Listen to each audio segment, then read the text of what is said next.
And welcome to another edition of the Bullheaded Podcast. I am your host, per usual, Sean Tyson, here with Zoo and Peebush. How you guys doing? Doing all right, man. Had to suffer firsthand watching the Bulls lose to one of the worst teams in the league last night at the UC in Chicago. Man, the Rockets just couldn't miss, and the Bulls don't play like a defense, Zoo. So first call right after I walked out of the center was to Zoo, and he said he turned it off in the third quarter, and I walked out with 8 minutes left in the fourth. So made it up for a good night at the casino. Bayless Jones, I'm sure he probably isn't going to be watching this, but play a little blackjack with him, Bears wideout. So that was kind of a positive end to the night along with the winnings. But yeah, man, going on vacation tomorrow, so it'll be a good New Year's. Yeah, man. Kevin Porter, I gotta say, Kevin Porter Jr. looks like James Harden, man. He looks like James Harden. Step back threes, lefty, crafty. I was watching this dude. He hit every step back three, man. Yep. Every step back three. Like, you got Sengun out there looking like Jokic Jr., man. I'm like, bro, what is going on, man? The team is trying to lose. The Bulls were on a 3-game winning streak. I got a little hype, man. I bet 3 straight times on the Bulls. Boom, boom, boom. Good thing I passed on the Rockets game because I was like, man, this is a trap game, man. It went out New Year or Christmas Day, man. People celebrated with the fam, man. Maybe drank some little booze. Too much food, man. Zach LaVine with the new baby, chilling. Didn't show up. Just didn't show up. Nope.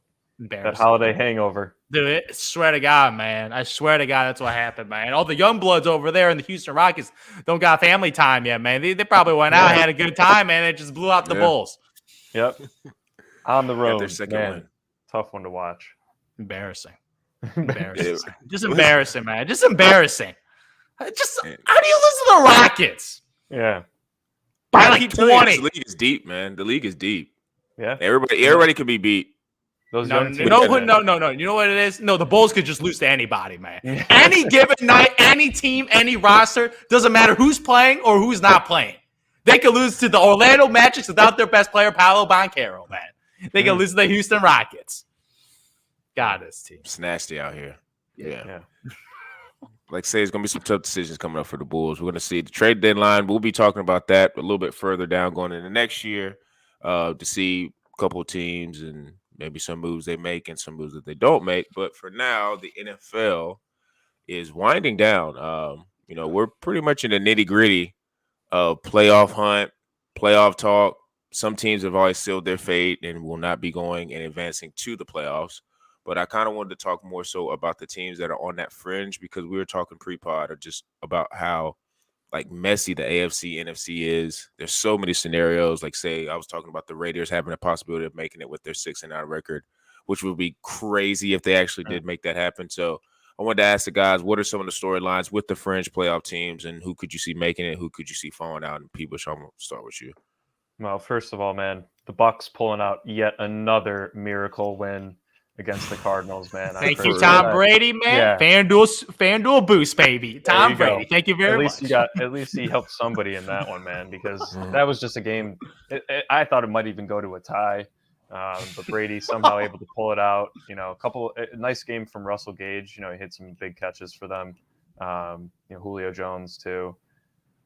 Man, that NFC South, we talked about it a couple times. Ugliest division in the NFL. Pretty much what the NFC East had been for historically the past couple of years. Just nobody really wanting to take charge, and the Bucks really needed to win that game because the Panthers, to be honest, they had a nice game against the Lions this past week, man, and they could be dangerous, but the Bucks are now a full game up. They do face off next week, so that's a big divisional game and could end up being the deciding factor if the Panthers win. But that's definitely one I do think is now a bit more solidified. I think the Bucks are probably going to take it.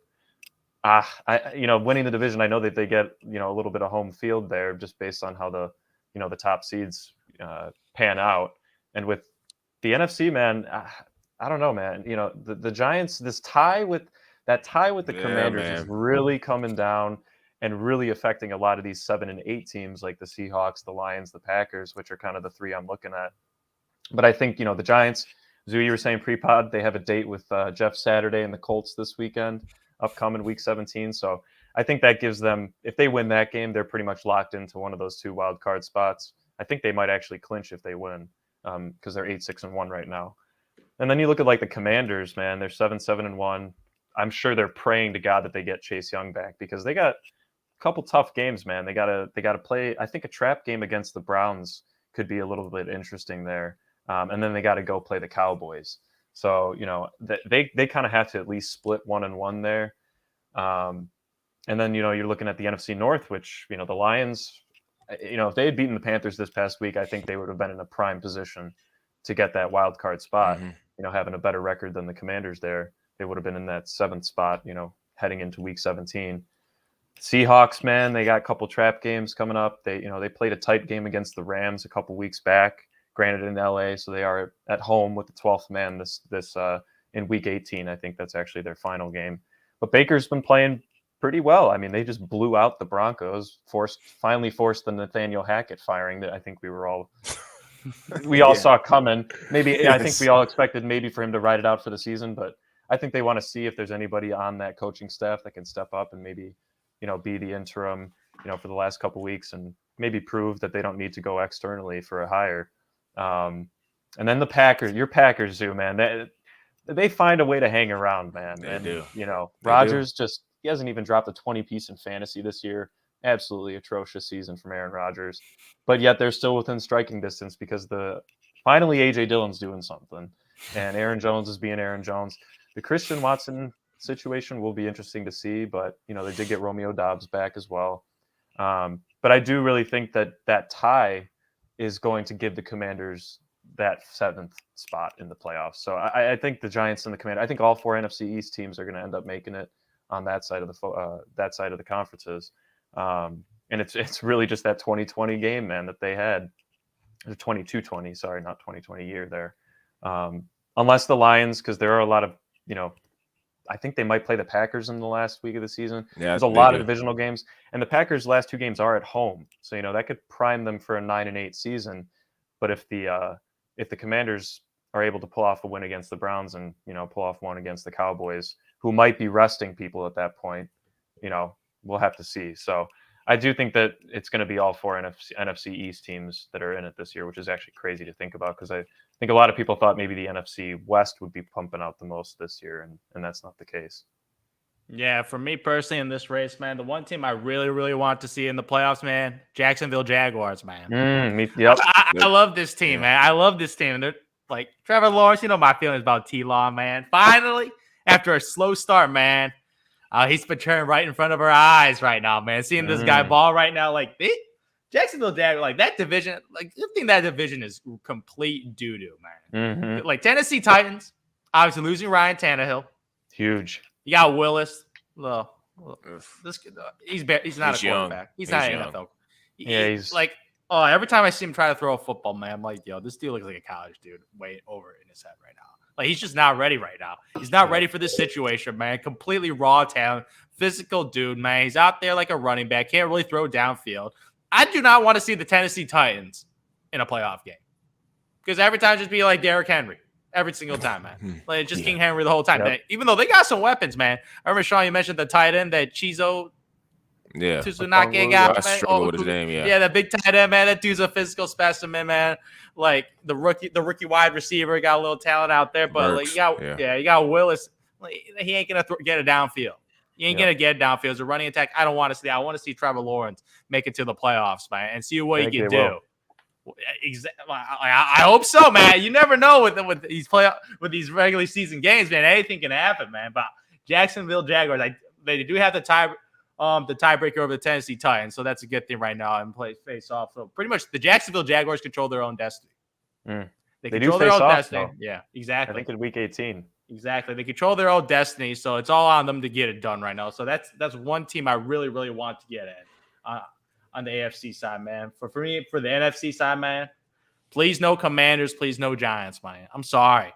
These are some cute stories, man. 500 ball clubs, man. Really, really mediocre quarterbacks. They play hard, rushing attack, defense, physicality. I've seen this story, man. These are cute teams that make it in and get blown out. Yep.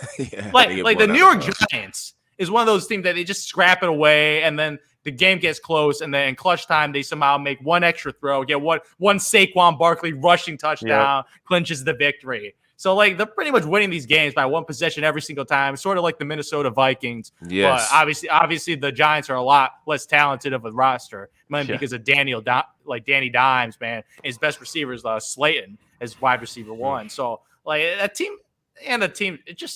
a cute story. I want the cute story to end, man. I want some excitement, man. I want some Green Bay Packers to make it, man. Even though I said this year I was very bearish on the Green Bay Packers. Very, very bearish. With all the shenanigans going on in the offseason. Yeah. Aaron Rodgers still playing like duty. I watched that game, missed some throws, man. Like when Aaron Rodgers missed wide open passes, wide open touchdown.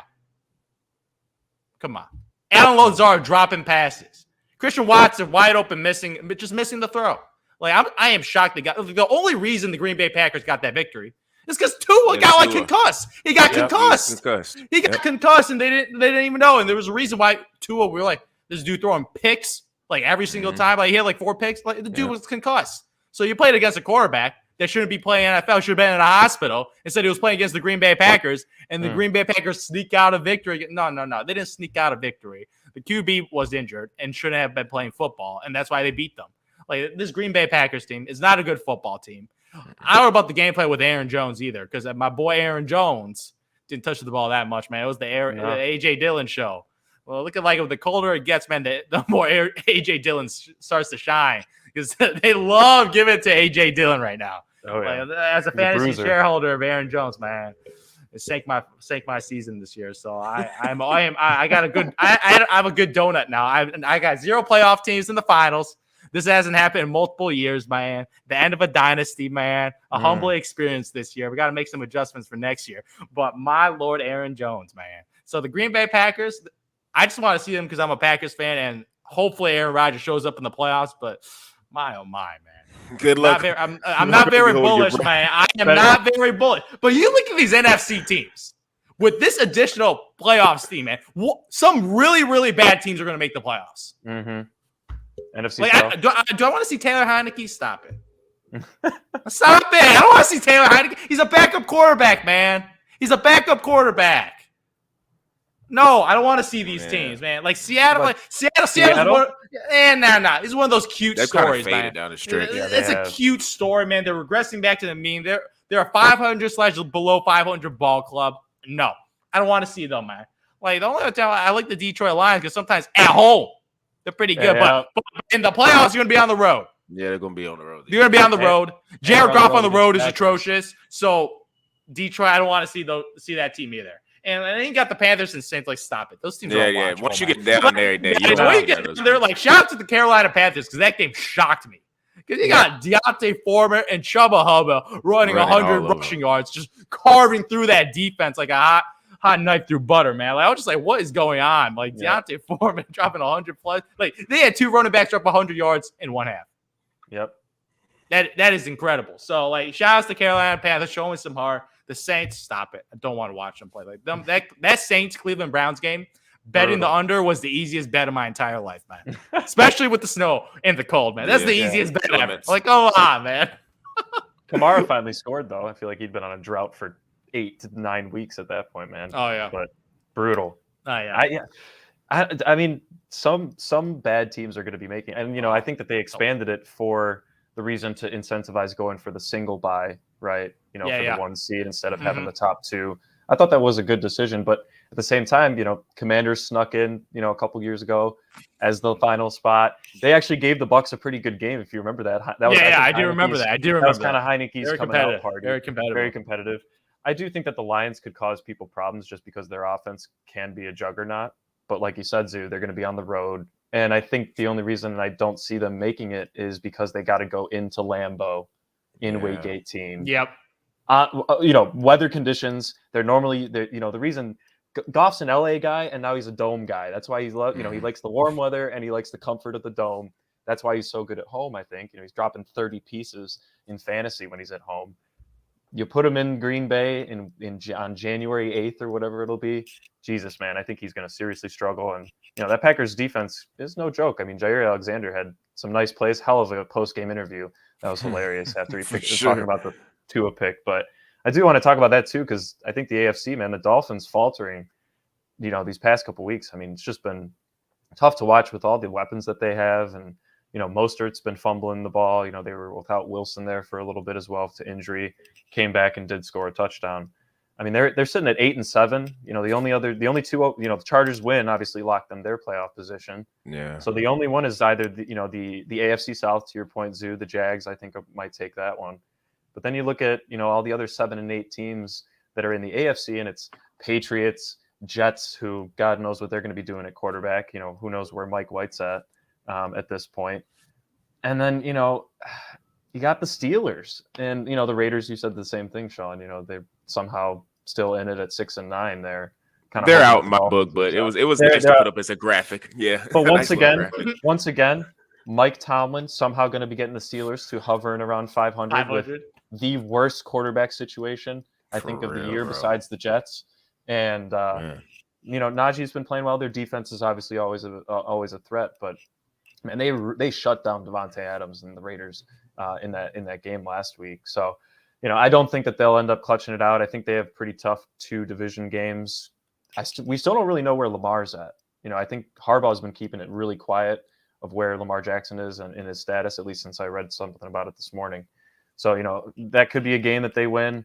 But man, I do not want to see the Steelers, and I really don't want to see the Jets, even though the Jets could defensively keep up with pretty much any team. And I think that would be interesting. But to your point, Zoo, that's not exciting to watch, man. I don't want to watch, if Joe Flacco is the starting quarterback or whatever. Oh my God. So yeah, man, I think that we need the Dolphins to get in there. We need Tua to hopefully be healthy again.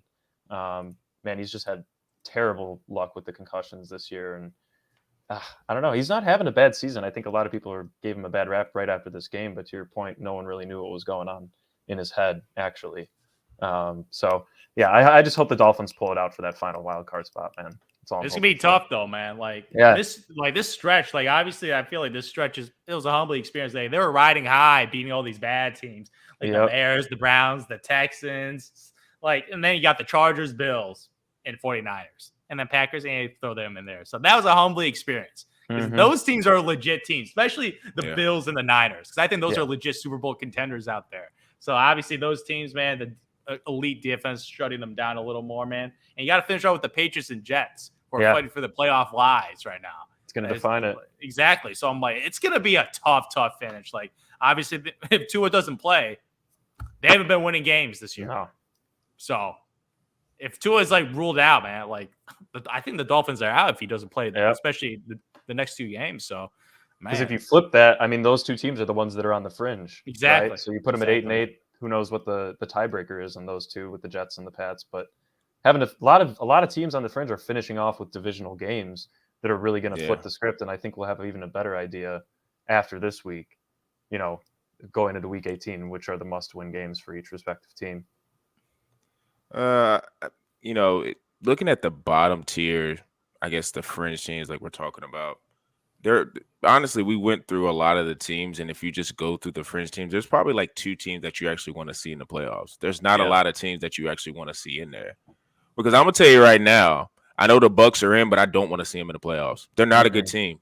They're not. They don't score. If they can't get to, or if any team can get past 25 points, they're cooked. Oh, absolutely. They're cooked. And it always feels like we're over romanticizing Tom Brady's comebacks, but it's hiding the fact that he's not been good this year. And their defense hasn't been the greatest, even though they've been okay. But it's it's okay to say Father Time has kind of caught up to him. And it's the same thing you feel in every sport with a lot of the aging greats. It's kind of we start being well, if they just had an elite offensive, better offensive line, because that offensive line has been like a mash unit. So, if you're dealing with any quarterback in the league, you need to have a elite offensive line when you're dealing with Brady, because if you don't, he's not going to get hit. He's just going to throw the ball to bounds or give it a dirt ball. He's just not going to get hit. So that kind of messes up rhythm with maybe trying to get the ball down the field. But I've watched a couple of their games. Like you say, NFC South, you're getting a lot of those division games down here where I live at. So they just are not a good watch. So I don't want to see them in the playoffs, even though they're going to make it. In the NFC, outside of them, with the NFC East team, Giants and Commanders, they're like the classic team of they probably shouldn't have won this year because if they would have bottomed out, they could have got a quarterback, like an elite quarterback or a quarterback that has potential. And I think that would have maybe raised their ceiling even more because it could have been in a situation where, say you're the Giants and you got one of the, I don't think you probably could have got Bryce Young, but like CJ Stroud, Will Levis, one of those guys, and you insert him with the weapons that the Giants have. And then, with the running back situation, vice versa with the plethora of receivers you got in Washington and then the 2 running backs you got from Washington and all that, their defense. That could have been a way better situation. But I know it's the NFL and you're trying to prove yourself and teams are just, Brian Daboll, I can't really fault him because he's a first-year head coach with the Giants. So you're going to want to make an impression and say, look, we're here to fight. We're not trying to bottom out and, get a high draft pick. But both of those teams, like I said, it's just the quarterbacks. We already know what they're going to be. They're going to be game managers. We're going to see them throw 1 touchdown, 2 picks, 210 yards, and they're probably going to have a rushing touchdown. Yeah. So just like like a 5-yard scoot or scramble to get into the end zone and win the game. Like it's just the script with that. So you want to see elite quarterbacks or at least quarterbacks with the pedigree of being elite. So that's why I'm excited. The Chargers got in finally, and they clinched their spot because we know they've been up and down. But I feel like a lot of the reason why the Chargers have been up and down is because they've been injured. They've been injured in the receiver core a lot. Like the defense has been up and down with their injuries. It's just kind of been a mash unit on both sides of the ball. So hopefully, if they get into the playoffs healthy and they're able to play, and selfishly, I picked them before the season to get to the Super Bowl. So it's like here. I'm rooting for them. On the flip side, I also picked the Packers, and I kind of don't want to really see them. But it would, what would be hilarious? I keep saying this. Out of all the years, this would be the year somehow the Packers got to the championship game with a chance to win it because this year is so jumbled. It's so jumbled up with how every team in the playoff is playing. Because honestly, if you look at the NFC, the Eagles with Hurts, I think they're going to shut them down into the playoffs because with what Gardner did last week or this past week, or you say Saturday. Yeah, you look good. He didn't look good. He didn't look productive.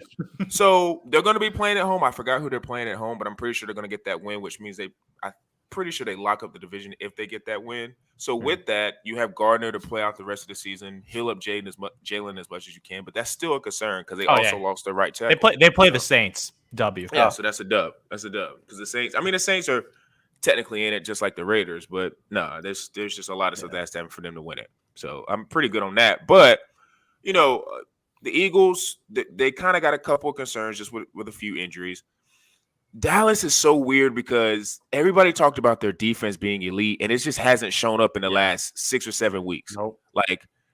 I was very confident starting Gardner last week or this past week because I just knew that with what I saw, even though Gardner Minshew is not Trevor Lawrence, I just saw the amount that Trevor Lawrence was throwing all over the field. It's like, man, this defense everybody's talking about with Dallas, where is it? And so then I was pretty sure inside dome, good conditions, let's ride with Gardner. And he was able to get it done, fantasy-wise. But, it's the Cowboys. I just have to actually see them get to a championship game to actually believe it. I can't have any faith saying, yes, they're going to be a team that locks it down and makes a run throughout the playoffs.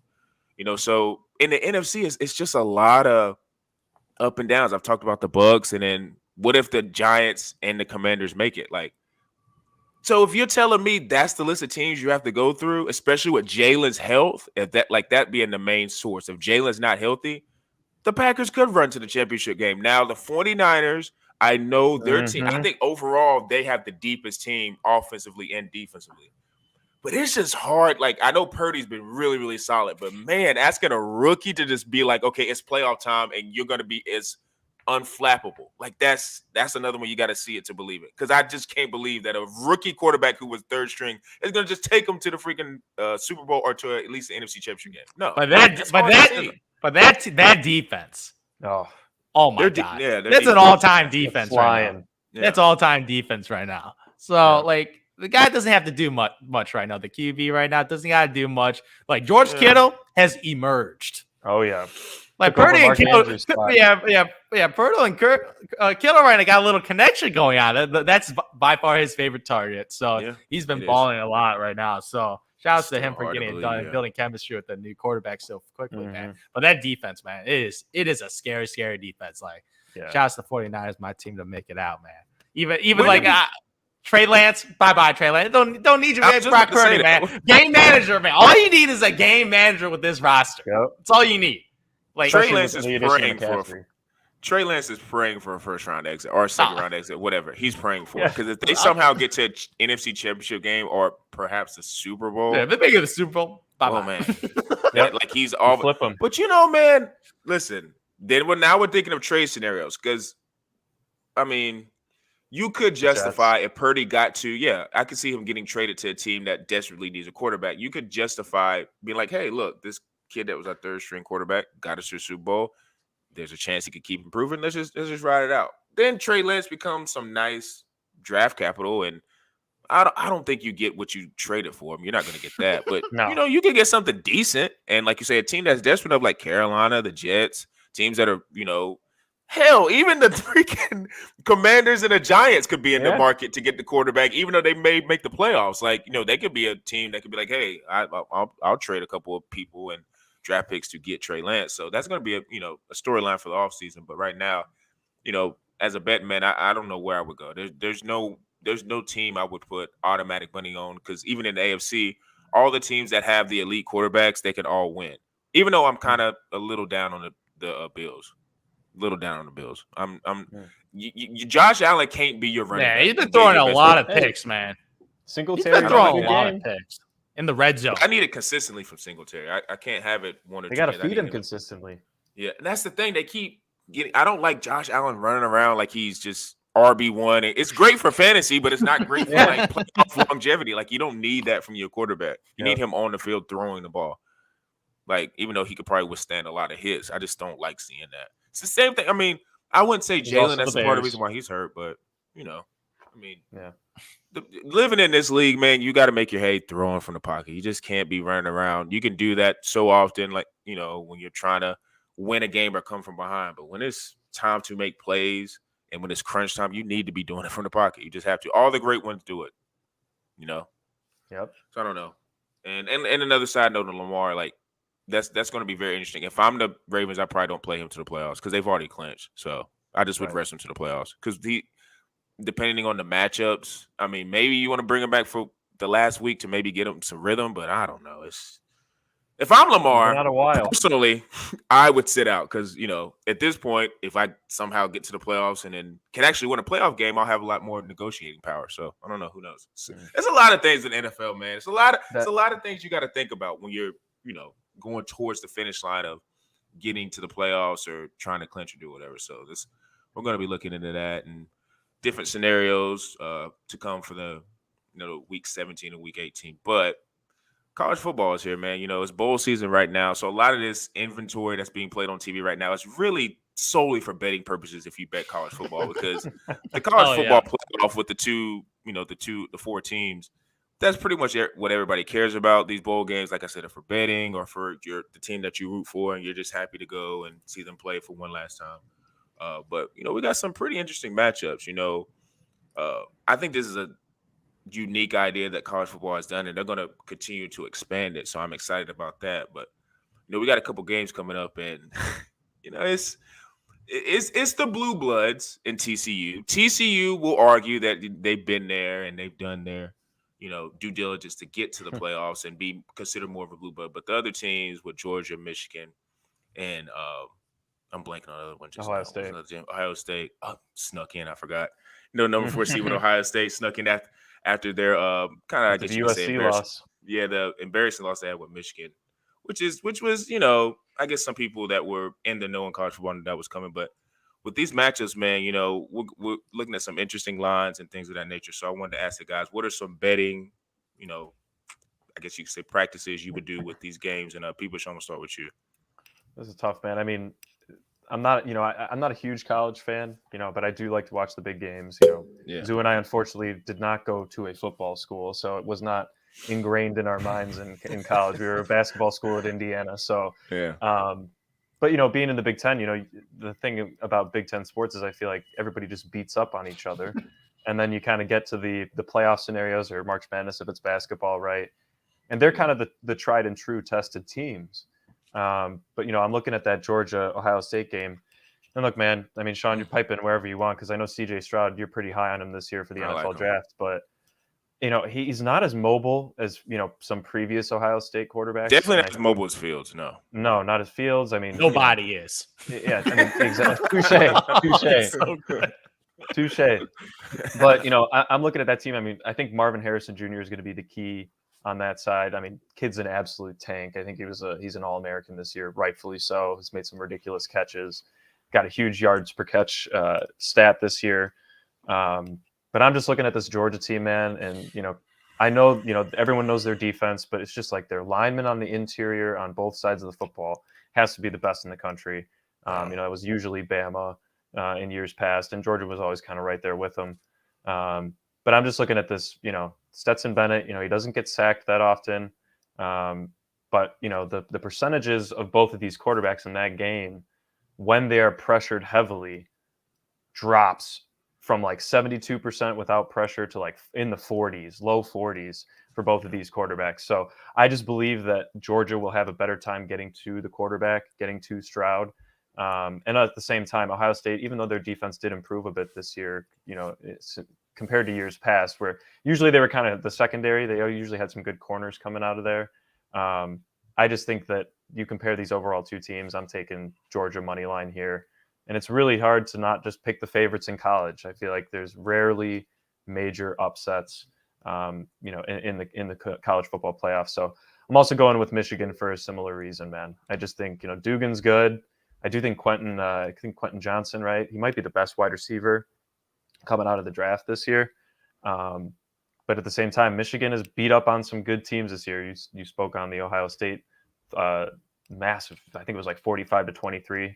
But I just love their running game, man. Donovan Edwards, he's putting up like 8 to 10 yards per carry in the past couple games against Purdue and the Ohio State game, respectively. So I think TCU, Michigan doesn't want to get into a shootout. I think that would be their only issue if Duggan did kind of catch fire and, Quentin was having a massive game. They do have their hands full as a secondary on the Michigan side. But once again, I think it's just going to be a Michigan win here. I'm going to pick the favorite. I'm going to take money line on both of the games with the favorites. Yeah, for me, man, straight up chalk, man. Georgia, number 2 in defense, number 2 in defense, number 8 in offense, man. Enough said, man. The team is undefeated. And they're blowing out every team. The only game that was a little close was that Missouri game, which is very fluky. So when they win, they win big. Right. And it's not even close. And right now, I'm looking at the spread, 6.5. Only by a tutty, taking them all day, every day, man. All day, every day, man. This team, because this Ohio State team got embarrassed by their rivals. This is a rivalry game. Yep. This is like historically, like the Michigan Wolverines usually lose this game historically. Like it was the whole thing with Harbaugh. He couldn't get it done against Ohio State, man. People wanted to fire him. Man, this guy NFL, dude, go back to NFL, man. But this year he's proving a lot this year. By far his best season, obviously going undefeated. So, like, obviously, I would say that's in the same tier as Georgia. And they whoop their ass. So, based on the transit property, man, Georgia Bulldogs all day, man. I'll go with are you kidding me? Like, no, dude, top 10 defense, top 10 offense, blows out every team, man. Barbecue chicken, man. That's all I see, barbecue chicken. Like, I'm hoping that Stroud guy can make the game a little interesting, man. But for me, man, 6.5 point spread. It's going to move, man. I feel like if it moves to 7, man, I'm like, ooh, I don't know about that. I don't want that push, man. I want that 6.5 tutty victory, man. So I'm going with the Georgia Bulldogs, man. And obviously TCU is Michigan, man, as I previously said, man. That Michigan butt whooping against Ohio State, that's said enough to me, man. Because there's a lot of games in college football. Games don't matter, man. You're playing against inferior competition. You can't really take away beating on these little schools out there, beating them by 20. But when you beat a top dog like OSU with that pedigree, man, that shows me a lot. And Harbaugh, man, this dude's an elite coach at every level. NFL, man, been to the Super Bowl, multiple conference championships, man. This guy knows how to coach big games, man. Obviously, they rely on the rushing attack a lot, which I don't know. I like a little diversification, man. I need a little aerial attack, but their rushing attack, they're gonna see the Bulldogs down there, man. Get a little humbled real quickly. But against TCU, come on. Texas Christian University, come on, man. Blue bloods all day, man. Blue bloods all day. And finally, Michigan can prove themselves that they're actually a blue blood now because it's been a while since they've been an elite college football team. It would be interesting to see a Michigan-Ohio State rematch, though. That would be amazing. A Big Ten, and I think rivalry game in a championship. Sean, game? that would easily be the first Big Ten matchup. I know we've had some SEC matchups. Yeah, I think it would be. before Yeah, in it the would definitely be the first Big Ten matchup for the playoffs. Because usually Michigan hasn't snuck in. It's usually just been Ohio State in there. Yeah, so I mean, I have a roommate who's an Ohio State fan. I'm sure he's hoping for it. He'll be at the game. But I think he's going with his mind over his heart when it comes to betting. He's probably being a smart man and taking Georgia. Listen, earlier in the, I guess, process of when, like, I would say the end of the rivalry weekend was over, and they kind of were like sorting out who's going to be playing who, and they were doing the whole revealing of the playoffs and who was going to actually get in. When I first saw that Georgia and Ohio State was matched up, I was like, it's going to be a freaking Georgia probably going to roll by like 14, 17 points, whatever. They're going to do what they do. And Michigan, TCU, whatever, that might be a closer game just because Michigan likes to run the ball, and when you're not as dynamic in the air, you do a lot of ball control, but then if the other team you're playing can throw the ball a little bit, it kind of takes you out of what you like to do. And the dude for TCU, Max Duggan, he was a Heisman finalist. He's a good. I wouldn't say he's a great quarterback, but he's a good quarterback considering the team that he has around him with TCU, because they have weapons, but they're not like a lot of high major weapons. But man, now that you guys, it's making me want to argue for Ohio State now, because it's like you guys are so Georgia. It's like I need like maybe anybody who's an Ohio State fan watching, or someone who stumbles into this and is like betting Ohio State. I looked at the odds, just like all the type of odds, and Ohio State's plus 220 money line. So it's like, okay, well, it's decent. But if you watch and you guys didn't watch it, but the SEC championship game, I watched that between LSU and Georgia. And Jaden Daniels, he's a decent quarterback. Like, he got better as the year went on. Throwing in SEC, he played at the beginning against Florida State, and he really just ran around the entire time. He had a couple good passes on that last drive.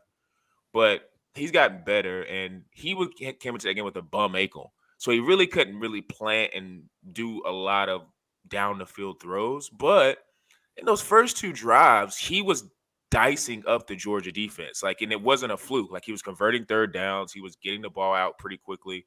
And, a lot of that's because he was hurt, but so he couldn't get hit. But he looked good on those first two drives. Now, Georgia beat LSU 50-3, but if you look closely in those first two drives, LSU – Georgia, LSU drove the ball down the field. They got to the 3-yard line, had to kick a field goal. It was short because they got penalties, backed them up, and then it was short, and it was a live ball, and Georgia scored 7-0. And then LSU came right back down, drove again with pretty much all pass plays, diced them down the field, got it 7-7. And then it was a back and forth. Georgia scored, and LSU was driving again, and then a weird play happened where he threw a slant, receiver kind of missed it. It bounced off his helmet. Georgia caught it, returned it. It didn't just turn into a blowout because of the momentum. But it kind of made me perk my ears. Jaden Daniels, in terms of SEC standards, he's probably middle of the road in terms of quarterbacks. But he's, he can make passes if he doesn't have pressure like most quarterbacks. So then you start to think you go through Georgia's schedule. Will Levis, a lot of people like him because of his characteristics, but I don't think he's this top tier quarterback. Some people do, some people don't, but I don't think he's he's going to be in the top group, but I don't think he's in that group for me personally. So you start going through teams that actually had great quarterbacks. And one thing about, I wouldn't say all SEC teams, but for example, Alabama, CJ Stroud is not on the level of Deshaun Watson. We know that, but any quarterback that's good and can make throws and has pedigree, it kind of gives you pause to be like, okay, have they seen a quarterback to this degree? And Ohio State now, they've lost a couple of their weapons, their best running back got hurt, and then I guess you could say going into the year would have been a number one receiver. He had hamstring issues, so he's not playing. But Marvin Harrison is good.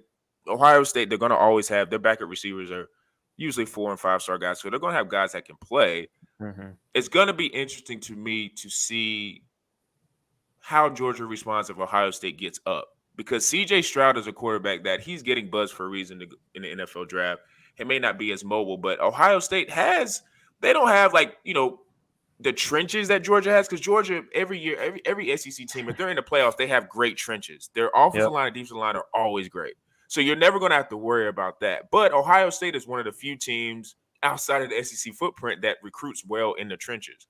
So it's if they can hold up and be decent and give Stroud some time, just looking at how Jaden Daniels, who I don't think is as good as CJ Stroud, plays or his potential, if CJ Stroud can get enough time and actually make some throws, man, it could get interesting because that's the one thing about sometimes in ACC, you don't get the greatest of quarterback play and you're not tested. And I think that happened with Bama with Deshaun. Like, I think Bama was like, well, we're just better on the trenches than we're going to be on the play. And it's like, well, Clemson wasn't as good as on the trenches when they were playing Bama, but Deshaun was just such a good quarterback that, it doesn't matter. So it will be interesting. Hunter Renfrow either. Yeah, they didn't have Hunter Renfrow. Who else was in that game? I don't think Mike Williams. I don't think was in that game. He might have been a couple years before that. But they had some guys out there on the. I think Amari Rogers is in that. I think one of those championship runs. But it's interesting with the quarterback because TCU Michigan Duggan I don't think is a game changer. So like Michigan I think can get away with running the ball, being physical, controlling the lead, taking up a clock, and just punching it in and having like these 12, 13 play drives. That's what they're going to do. So I think Michigan's going to be able to do that against TCU because TCU I don't think has the star power or the potential that Ohio State has. And I think Ohio State getting their ass kicked against Michigan because you got to think they didn't get to go play another game after that. They had to sit in that. So I think they may be a little more motivated to be like, if we could just get a chance to get back at Michigan. So it's like now that you guys just picked the favorites, like now I kind of just want to argue for Ohio State. Like you're picking that Big Ten matchup. I might, like I say, if I had cash like that, and like I say, I'm not the betting guy, but if I had a little cash to splurge, I might throw money line down on Michigan, Ohio State. I might do it. I mean, it's good CJ odds. Stroud. It's decent odds. Like I ain't gonna lie, if it was, I don't know, if money line was like plus 400, I would throw all the money down because then now you're just no, there's nothing that you could tell me if they got like it was plus 400, plus 350, I would probably throw a lot of money down on that because, like you say, man, Ohio State is one of those Big Ten programs. It's not an accident. Michigan is kind of a little bit newer because I think Harbaugh's just been such a great coach, and I also think Michigan's just a bad matchup for Ohio State. But if you just go and look down at recruiting records for the last 10, 15 years, Ohio State's been top 5 probably 12 out of those 15 years. They get guys. And they always get good quarterback play. And Ryan Day has been one of the few coaches you could say in college that a lot of, I guess you say, his contemporaries and people who are in the NFL will be like, yeah, he could coach in football, like college and NFL. He's one of those guys. Because he's just so good with quarterbacks. Outside of Lincoln Riley. Lincoln Riley's a little bit of a different monster. And it would have been very interesting if they would have not wet the bet against Utah to see Caleb Williams. Man, it would have been second time. great, man. Yeah. It would have been so great to see him in the playoff environment. God, it would have been amazing. He has a chance next year. He's on a true sophomore. Number 1 overall pick next year. Yeah, he's definitely it's his to lose. That would have been a hell of a matchup, USC versus Georgia. That would have been.